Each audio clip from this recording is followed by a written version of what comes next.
Hi people, ഞാൻ the inside വെഡിറ്റ്.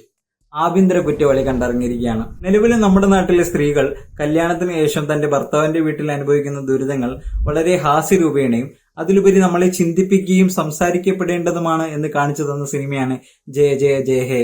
എന്നാൽ അതേപോലെ തന്നെ ഇപ്പോഴും പലയിടത്തും ഭാര്യമാർ മാത്രമല്ല ഭർത്താക്കന്മാരും നേരിടുന്ന കുറെ പ്രശ്നങ്ങളുണ്ട് ദാമ്പത്യത്തിൽ. അത് വളരെ ഹാസ്യരൂപേണയും ചിന്തിപ്പിക്കുകയും സംസാരിക്കപ്പെടേണ്ടതുമാണ് എന്ന് ആവർത്തിച്ച് കാണിക്കുന്ന സിനിമയാണ് ആഭ്യന്തര കുറ്റവാളി. The visionaries. Writer director Sethunath Padmakumar AD ആയിട്ടും ആക്ടറായിട്ടും വർക്ക് ചെയ്തിട്ടുണ്ടെങ്കിലും ഇതാണ് തന്റെ ആദ്യത്തെ ഡെബ്യൂ ഡയറക്ടോറിയൽ ഫിലിം. വളരെ മികച്ചൊരു സിനിമ തന്നെയാണ് ആഭ്യന്തര കുറ്റവാളി. മേക്കിങ്ങിൽ ഒരിക്കലും ഇത് തന്റെ ആദ്യത്തെ ഡെബ്യൂ ഫിലിമാണെന്ന് പറയില്ല. സിനിമ തുടക്കം മുതലേ ഭയങ്കര എൻഗേജിംഗ് ആണ്.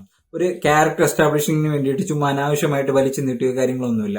നമ്മൾ നായകൻ തന്റെ ജീവിതത്തിൽ നേരിടുന്ന പ്രശ്നങ്ങളുമായും നല്ല ഈസിലി ഓഡിയൻസിന് ഇമോഷണലി കണക്ട് ചെയ്യാൻ തിരക്കഥയ്ക്ക് സാധിച്ചിട്ടുണ്ട്. പ്രൊഡ്യൂസ് ബൈ നൈസാം സലാം, ഉരീഡിയുടെ ഒക്കെ പ്രൊഡ്യൂസറാണ്. നന്ദിയുണ്ട് നൈസാം, ഇത്രയും മികച്ചൊരു ടെക്നിക്കൽ ടീമിനെയും അതിലുപരി സീക്രട്ട് ഓഫ് ദി സക്സസ് എന്ന് പറയാൻ അർഹരായ ഒരു മികച്ച കാസ്റ്റിങ്ങിനെ ഈ സിനിമയിൽ ഉൾപ്പെടുത്തിയതിന്.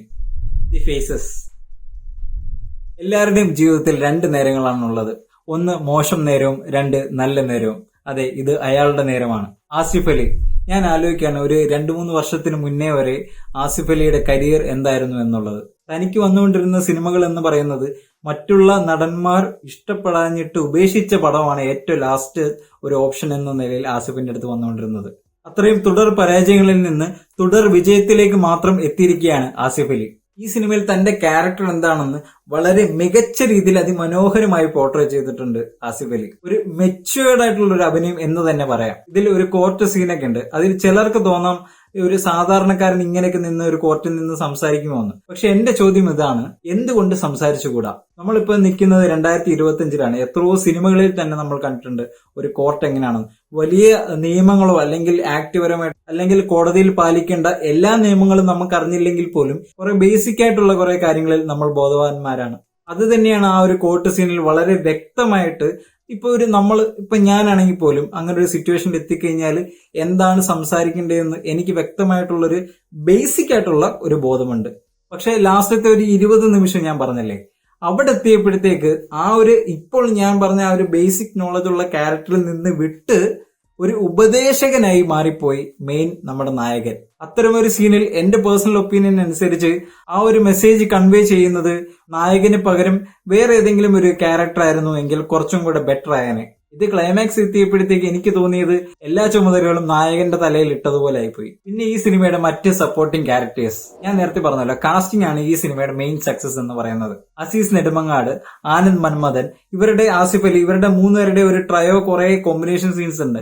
അതിലൊക്കെ കുറെ കോമഡി കാര്യങ്ങളൊക്കെ ഉണ്ട്. അതെല്ലാം എനിക്ക് പേഴ്സണലി നല്ല രീതിയിൽ വർക്ക്ഔട്ടായി. എനിക്ക് അത്യാവശ്യം ചിരിയും കാര്യങ്ങളെല്ലാം വന്നിട്ടുണ്ട് സിനിമയുടെ ഉടനീളം. അടുത്ത് സിദ്ധാർത്ഥ് ഭരതൻ നല്ല രീതിയിൽ ചെയ്തിട്ടുണ്ടെങ്കിൽ പോലും പുള്ളി ഒരു കരയുന്ന ഒരു സീൻ എനിക്ക് അങ്ങോട്ട് എന്തോ ഒരു ഡൈജസ്റ്റ് ആയിട്ടില്ല. അത് കുറച്ച് ഒരു ആർട്ടിഫിഷ്യൽ ആയിട്ട് തോന്നി. സിദ്ധാർത്ഥ് ഭരതന്റെ ആ ഒരു ഇമോഷണൽ സീന് ഞാൻ പറഞ്ഞു, പുള്ളിയുടെ കയ്യിൽ നിന്ന് പറ്റിയ ആ ചെറിയൊരു പോരായ്മ കൊണ്ട് മാത്രം എനിക്ക് ഭയങ്കര ഇമോഷണൽ ആയിട്ട് ആ ഒരു സീൻ വന്നതായിരുന്നു. മേ ബി എന്റെ കണ്ണ് വരെ നിറഞ്ഞു വന്നേനെ. പക്ഷെ ആ ഒരു ക്യാരക്ടറിൽ നിന്നും ഒരു ആർട്ടിഫിഷ്യാലിറ്റി പുള്ളിയുടെ സൈഡിൽ നിന്ന് വന്നപ്പോഴത്തേക്ക് ഞാൻ കരയുന്ന ഒരു സാഹചര്യത്തിലോട്ട് എത്തിയില്ല.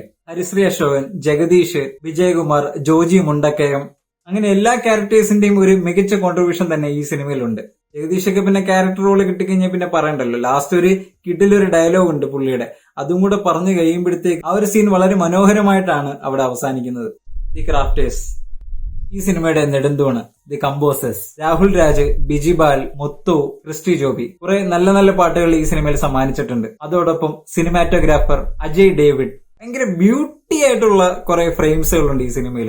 ഒരു അമ്പലവും പരിസരവും ഒക്കെ കാണിക്കുന്നുണ്ട്. ആ ഒരു കംപ്ലീറ്റ് സീൻ എലിവേറ്റ് ചെയ്തിരിക്കുന്നത് സിനിമാറ്റോഗ്രാഫറും അതേപോലെ ബാക്ക്ഗ്രൗണ്ട് സ്കോറുമാണ്. ആ ഒരു സീനിന്റെ ഒരു ബാക്ക്ഗ്രൗണ്ട് സ്കോറിൽ കൂടെ മാത്രം കാണുന്ന പ്രേക്ഷകരിൽ ഒരു പ്രണയം ഉണരുന്നുണ്ട്. Editor Sobin K Soman. ഒട്ടും ലാഗ് അടിപ്പിക്കുന്ന ഒരൊറ്റ ഷോട്ട് പോലും സിനിമയിൽ നമ്മൾ കാണുന്നില്ല. ഈ സിനിമയുടെ ഷോ സ്റ്റീലർ മറ്റാരുമല്ല, ഈ സിനിമയിലെ അഭിനേതാക്കൾ തന്നെയാണ്. എല്ലാവരും അത്രയേറെ നാച്ചുറൽ ആക്ടിംഗ് ആണ് ഈ സിനിമയിൽ കാഴ്ചവെച്ചത്. സിനിമയുടെ ഓവറോൾ എക്സ്പീരിയൻസ് ചോദിച്ചു കഴിഞ്ഞാൽ നല്ല ഒരു കുടുംബ ചിത്രം.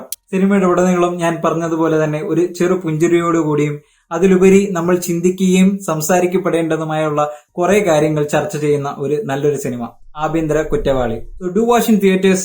See you in the next video. Until then, bye.